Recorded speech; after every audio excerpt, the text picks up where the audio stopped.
मित्रों, आज सवेरे से ही छत्तीसगढ़ में कुछ स्थानों पे ईडी की छापेमारी चल रही है।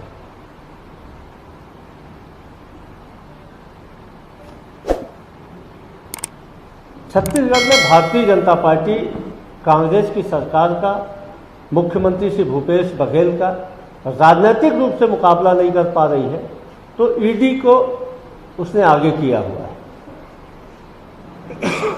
कांग्रेस की राजनीतिक गतिविधियों को बाधित करने के लिए आज ईडी की छापेमारी की गई है। हमारे इस आरोप का तथ्य है, विनोद वर्मा के यहाँ ईडी की छापेमारी हुई है। जो मुख्यमंत्री के राजनीतिक सलाहकार हैं विनोद वर्मा जी, श्री विनोद वर्मा प्रदेश कांग्रेस कमेटी में बूथ मैनेजमेंट का काम देखते हैं। पूरे प्रदेश में चुनावी गतिविधियां तेजी से आगे बढ़ चुकी हैं। आचार संहिता नहीं लगी है, लेकिन राजनीतिक दलों ने अपने अपने कार्यक्रम तैयार कर लिए हैं। बहुजन समाज पार्टी ने अपने कुछ प्रत्याशियों की घोषणा कर दी है, भारतीय जनता पार्टी ने भी अपने प्रत्याशियों की घोषणा कर दी है, और कांग्रेस पार्टी का भी प्रत्याशी चयन का प्रक्रिया चल रहा है। ऐसे समय कांग्रेस पार्टी के राजनीतिक कार्यक्रमों को बाधा पहुंचाने के लिए जो कांग्रेस पार्टी के बूथ मैनेजमेंट और चुनाव प्रशिक्षण का काम देखते थे, श्री विनोद वर्मा के घर में ईडी की छापेमारी की गई है। आज से मुख्यमंत्री भूपेश बघेल जी अपना जन्मदिन मना रहे हैं, और आप सबको अच्छे से पता है कि मुख्यमंत्री की लोकप्रियता का जो पैमाना है, प्रदेश भर में अनेक आयोजन किए जा रहे हैं। कांग्रेस के नेता, आम नागरिक, मुख्यमंत्री जी के शुभचिंतक, उनके क्षेत्र में तमाम लोग अनेक बड़े बड़े आयोजन कर रहे हैं। मुख्यमंत्री के जन्मदिन के दिन जो हर्ष का वातावरण बना हुआ था, भारतीय जनता पार्टी को भी यह बात मालूम थी कि मुख्यमंत्री के जन्मदिन के दिन जो पूरे प्रदेश में वातावरण बनेगा, निश्चित तौर पर भारतीय जनता पार्टी के राजनीतिक हितों को भी उससे नुकसान पहुंचेगा। भारतीय जनता पार्टी ने पाटन में अपना प्रत्याशी भी घोषित कर दिया है। पाटन में मुख्यमंत्री के जन्मदिन के दिन पाटन के नागरिक सफूर्त होकर इकट्ठा होते हैं, हजारों की संख्या में मुख्यमंत्री जी को अपनी शुभकामनाएं देते हैं, और इस कार्यक्रम को बेहतरीन ढंग से आयोजित करने का काम वर्षों से श्री आशीष वर्मा, श्री मनीष बंछोड़ देखते हैं। दोनों ही मुख्यमंत्री जी के ओएसडी हैं। आज भी पाटन में बड़ा कार्यक्रम आयोजित है, जिसमें हजारों की संख्या में लोग एकत्रित होंगे। मुख्यमंत्री जी को अभी अपना बधाई प्रेषित करेंगे।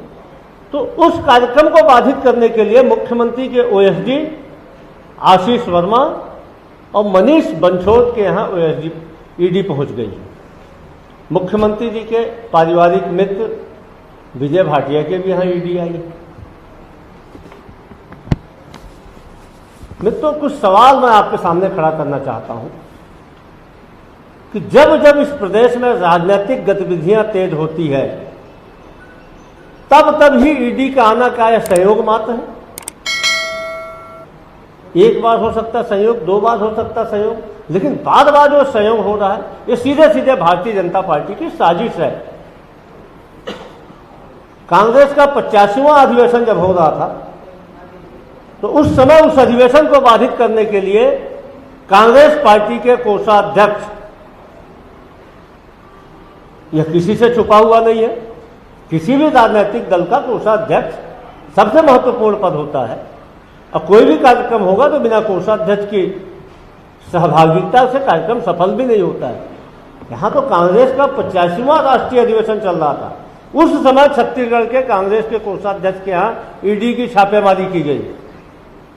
उस समय हमारे कार्यकर्ताओं के यहाँ ईडी की छापेमारी की गई। उस समय हमारे नेताओं के यहाँ ईडी की छापेमारी की गई। यही नहीं, कांग्रेस के अधिवेशन में जो पंडाल लगाने वाली कंपनी थी, उस कंपनी के मालिक के यहाँ ईडी पहुंची हुई थी छापेमारी करने। इसके बाद यूपी में, आसाम में, हिमाचल में मुख्यमंत्री श्री भूपेश बघेल जी चीफ ऑब्जर्वर बनाए गए। कैसे ही मुख्यमंत्री चीफ ऑब्जर्वर बनाए जाते हैं, वहां पे चुनाव के प्रभारी बनाए जाते हैं, उसके कुछ दिनों के अंदर में छत्तीसगढ़ में ईडी की कार्रवाई होती है, ईडी की छापेमारी होती है। ये तो सीधे सीधे राजनीतिक साजिश जो दिख रही है। जब जब अमित शाह छत्तीसगढ़ आते हैं, अमित शाह कोरबा आते हैं, उसके पहले छत्तीसगढ़ में ईडी की कार्रवाई होती है। अमित शाह जगदलपुर आते हैं, उसके पहले छत्तीसगढ़ में ईडी की कार्रवाई होती है। अमित शाह रायपुर आते हैं, उसके पहले छत्तीसगढ़ में ईडी की कार्रवाई होती है। नरेंद्र मोदी रायपुर आते हैं, उसके पहले ईडी की कार्रवाई होती है। ये सारी की सारी कार्रवाइयां, और इसमें जो समय है, क्या ये साजिश नहीं है? सोची समझी सुनियोजित साजिश नहीं है? राजनीतिक रूप से भारतीय जनता पार्टी छत्तीसगढ़ में शून्य हो चुकी है, तो चाहती है कि ईडी को आगे करके अपनी राजनीतिक गतिविधियों को चलाएगी। कभी किसी के यहां छापेमारी की जाएगी,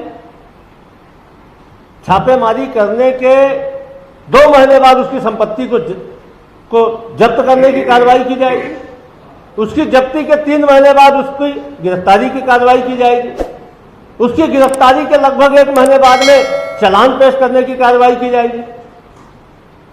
अरे भैया, बुद्धि सिर्फ आप ही के पास है, बाकी सारा देश बुद्धिहीन हो चुका है।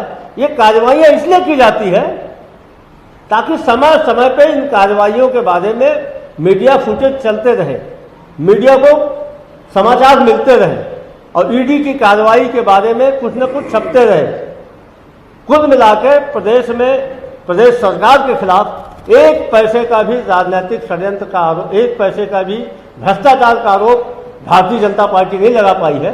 तो ईडी की इस प्रकार की कार्रवाइयां करके राज्य सरकार की छवि को खराब करने की साजिश रची जा रही है।